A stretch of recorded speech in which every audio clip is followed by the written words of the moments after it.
Really know where to start, even how to start making an intro or where I should start on where this car was at. But I came to this shop and this car was in a big pile of fucking pieces.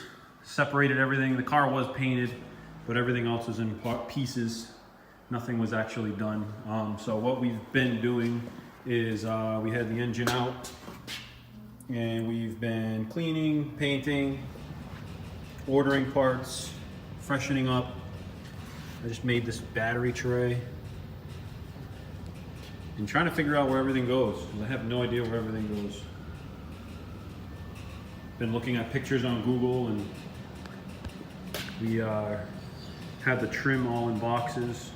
I did doing all the trim in a flat black bed liner finish.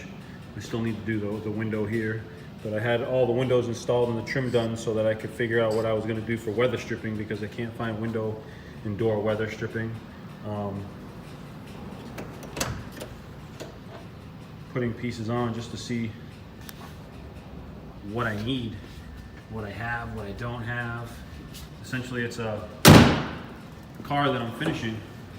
Oh yeah, the doors didn't even close. They were actually roped closed. I was able to find some products to do the window scraper seal. I can't find these, so they were cleaned up and put back in place as best as I could, but I did find a product that I could use for the weather stripping, which is a stick-on. So 1971 Toyota Corona Mark II, two-door.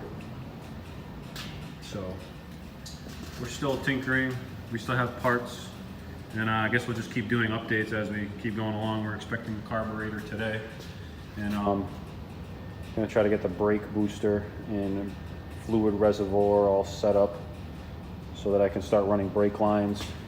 The fuel tank that they had taken out, I was actually going to refinish, clean it. I was like, oh cool, you know, I can paint this and just make it look pretty after I clean up all the rust, and you know, and let's take a closer look, and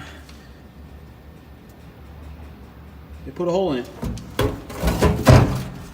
But there is also, let's see if we can find it. Ah, there it is. A screw in it. Why? I have no idea.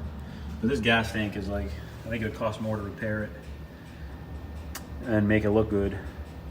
So what I'm thinking we're gonna do is make a panel where the gas tank used to sit in the trunk, and we'll just put a nice fuel cell in here and just make it look good. Drop a fuel cell, have it sit down in the floor a little bit, it'll stick up.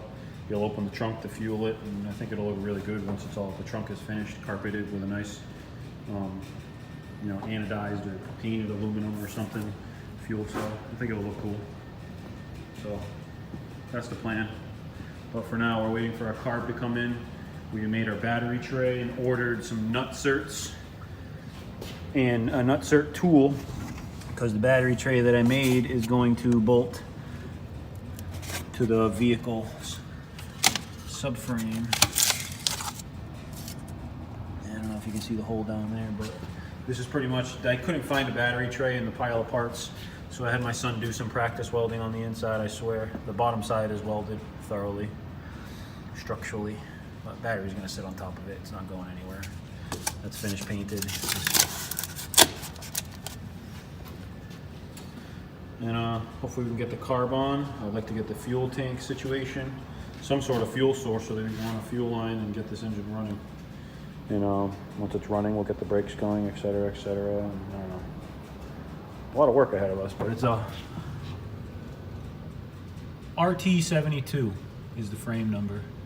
71 Corona Mark II. Follow along, we'll give you some updates as we go along.